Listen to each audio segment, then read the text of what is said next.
We begin today's program with the U.S. trade deficit, which surged to a record high in 2018 on the back of strong domestic demand fueled by lower taxes. That's despite the Trump administration's America First policies, including tariffs aimed at shrinking the trade gap. President Trump, who has dubbed himself as the tariff man, pledged on both the campaign trail and as president to cut the deficit by shutting out what he deemed as unfairly traded imports and renegotiating free trade agreements. Could the high trade deficit harm his popular support? Before our discussion, take a look at this. Things go contrary. President Trump has levied tariffs in an effort to bring down America's deficit with trading partners. But the gap grew bigger. Data released Wednesday showed the U.S. trade deficit reached $621 billion in 2018. That's up 12.5% from the previous year. Imports surged 7.5% to more than $3 trillion, while exports rose 6.3% to $2.5 trillion. Meanwhile, the data showed that China still runs the largest trade surplus with the U.S., followed by the European Union and Mexico. America's appetite for imports appears to have increased after the tariffs that Mr. Trump imposed last year. Businesses likely stocked up on imports in anticipation of more duties on Chinese goods, which ironically contributed to the deterioration of the trade deficit last year. Well, the imbalance was there mainly because we import more than we export. The U.S. is much more of a services kind of economy, and so a lot of our imports are for products. Also, the imbalance was because companies said, you know, we want to get ahead of when these tariffs are likely to kick in, so let's buy up the imports that we need from overseas and have them on hand so that when the door does finally slam, we already have them at our disposal. While exports of goods hit a record in 2018, they declined in the last 3 months of the year, weighed by the U.S.-China trade dispute, slowing global demand, and a strong dollar, which is making American-made goods less competitive on the international market.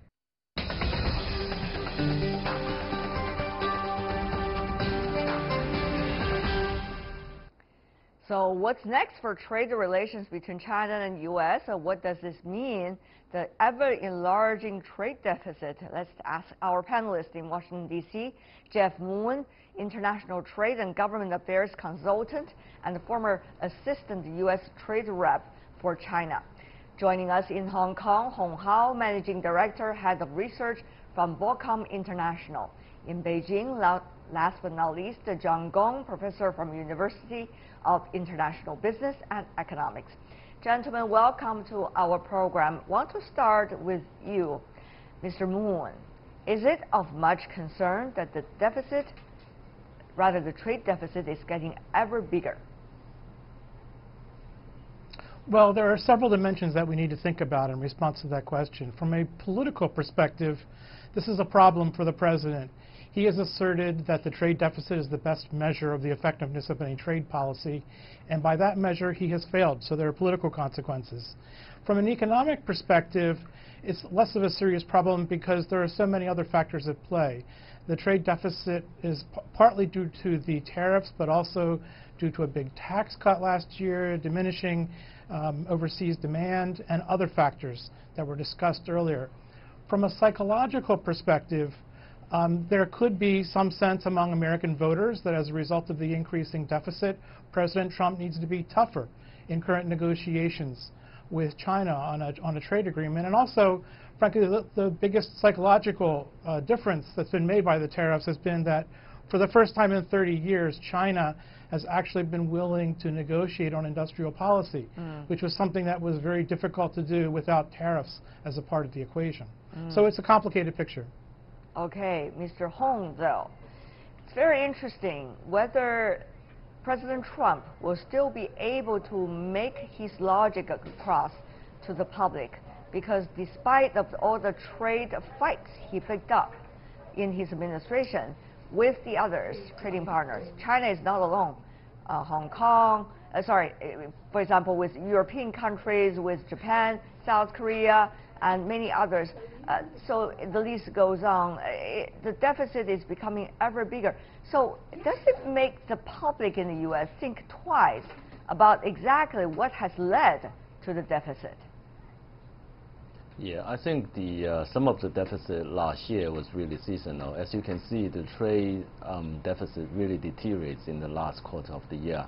And that is because the importers of the U.S. really trying to beat the tariff and trying to import as much as possible before the tariffs are imposed. So as a result, you see a huge deterioration of the trade deficit in the last quarter. So I would say that because people has stock up in the U.S. So I think going into the new year is the inventory that they built up last year would alleviate some of the trade deficits going into 2019. So I would say that because it's seasonal and also because the trade war or the trade negotiation is being resolved very soon. So I think into the second half of the year, the deficit could be normalized. Professor Gong, the most apparent theory President Trump used in picking up trade disputes with the trading partners U.S. has now seem to apparently collapsed as a result of an ever-increasing trade deficit rather than lowering trade deficit. Will the public in the U.S., you think about this logic? I'm not sure that President Trump and his people around him are convinced that his theory has collapsed. I think probably enforces their conviction that the real reason after all this stuff is because United States companies operating in China, like up to a third of the exports going to the United States because of corporate America operating in China. And this probably enforces their view that there has some kind of decoupling going on, that they want to bring these jobs back to the United States. So I think they probably see it that way. But I'm still very surprised and also very pleased to see that how deeply the two economies are intertwined with each other, how deeply corporate America's operation here in China is resilient and robust to these tariffs. I think it has a lot to do with, for example, last year the dollar is quite strong. RMB for a period of time was depreciating. That probably adds more fuel to the exports going to the other side of the Pacific. So all these reasons combined probably explain why we haven't seen the kind of trade deficit reduction that President Trump wants to see. Well, it's not just the dollar vis-a-vis the RMB, it's also dollar vis-a-vis other currencies as well. That's and the right. trade deficit is not just trade deficit between the United States and China. It's Right. rather the U.S. trade deficit to all the other economies it is importing goods from. So, Mr. Moon, to you, I was reading quite widely before coming into the studio. Even Public Broadcasting Service, PBS, has been putting out huge amounts of articles on this online page trying to illustrate to the common Americans what trade deficit is about. Will this be the beginning of a learning process for the U.S. now about the logic behind the trade deficit, and therefore thinking twice about what kind of trade relations the country wants to achieve? I'm not just talking about U.S. and China, I'm also talking about U.S.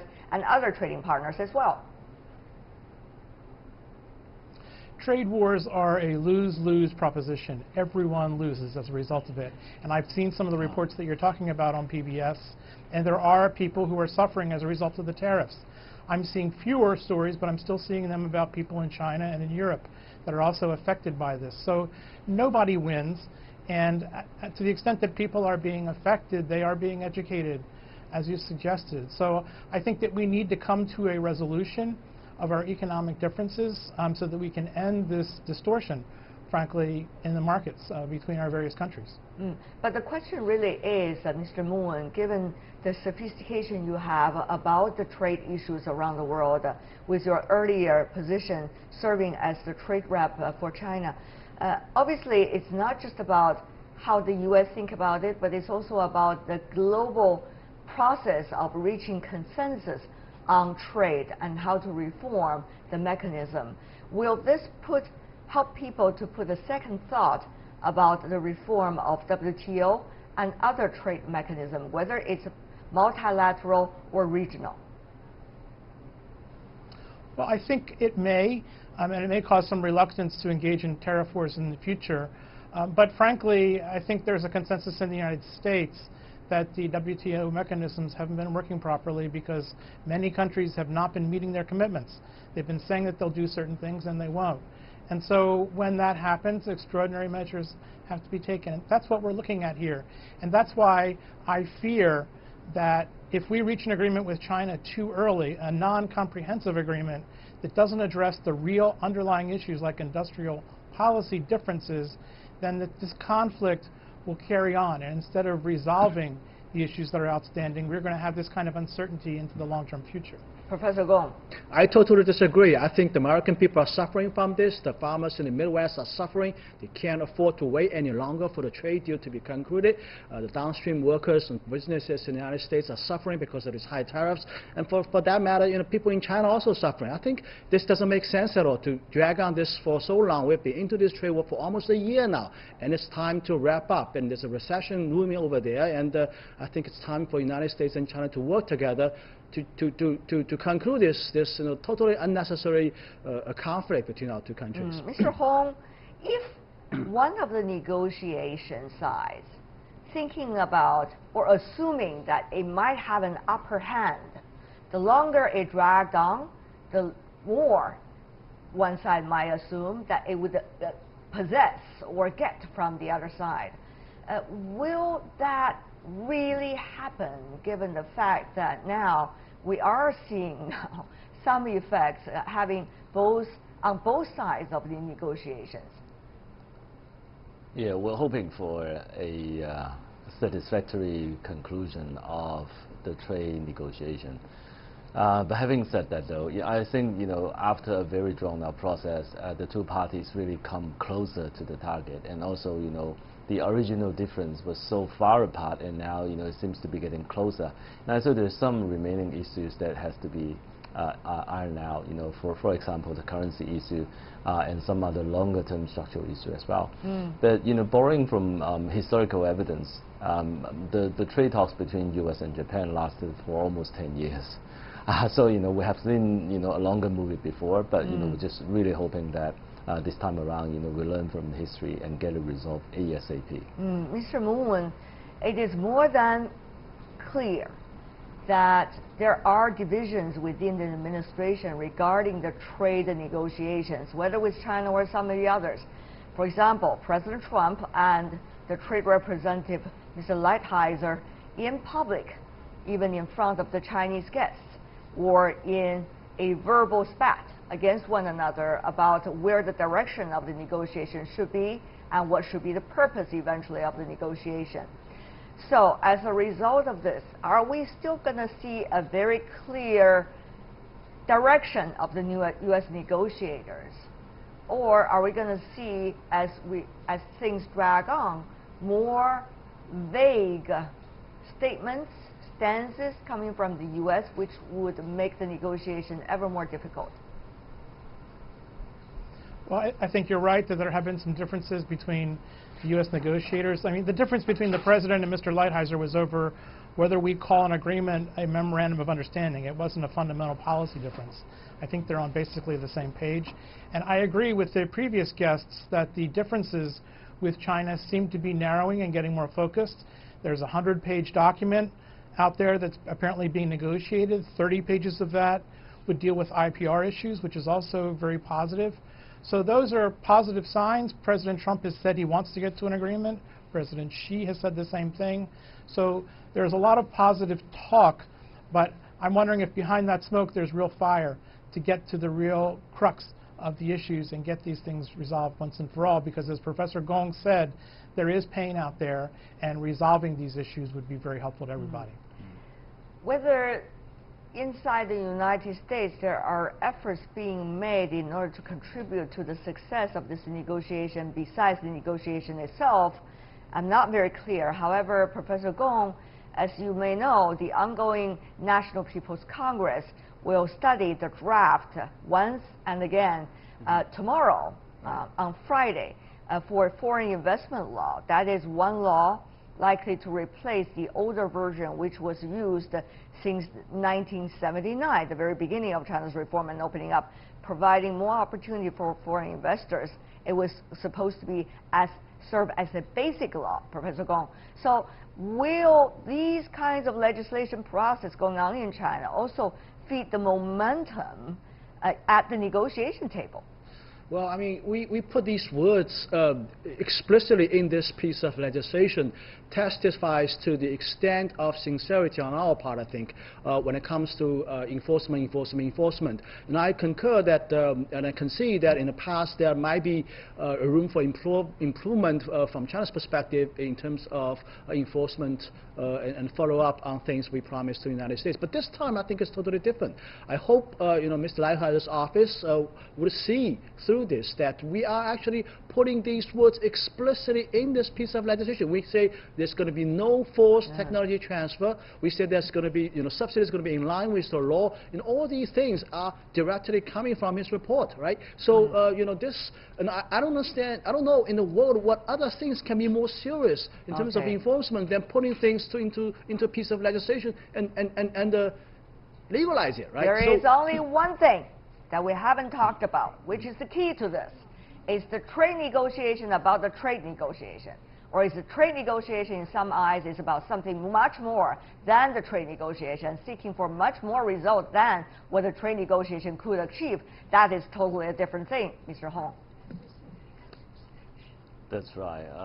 I think, at the beginning of the trade negotiation or the trade dispute, really the U.S. was aiming for much more than the trade deficit. And, as we discussed before, some of the trade deficit is really structural. Basically the reason being Chinese people save too hard and the U.S. people spend too much. And so I think the trade deficit, especially between U.S. and China, is a structural image of the savings habits between two countries. But I think, as the Chinese consumer grows richer, and spend more, I think, structurally it would resolve the deficit problem automatically in the long run. So I would say that, trying to get to the sort of a longer term structural issue right now, through a very short trade talks is probably unproductive. Mr. Moon, on the other hand, well, the trading partners are trying to restructuring their own economies, China included. What about the United States? I mean, always restructuring within one's own system is the most difficult thing for any country. China is true, for the U.S. is true as well. So how will wealth be better distributed fairly, or more fairly than it used to be, and therefore less conflict within the country among different groups, social groups? That probably is something that the U.S. wants to look at. Do you see momentum of that already rising, or are we still far away from that? This issue will be addressed through the American political process. There won't be a central plan that will force redistribution of wealth. We are already into our presidential political season, and there are various candidates that are already talking about redistribution of wealth as a possible goal. So we need to see what kind of plans they outline, and we need to see whether our legislature is ready to adopt any of those measures, and that will be the process. If we feel that we need to redistribute wealth, that will be the process that we'll do it through. Now, gentlemen, we only have 1.5 minutes left. Why don't we have 20 seconds for every one of you? Help us to understand.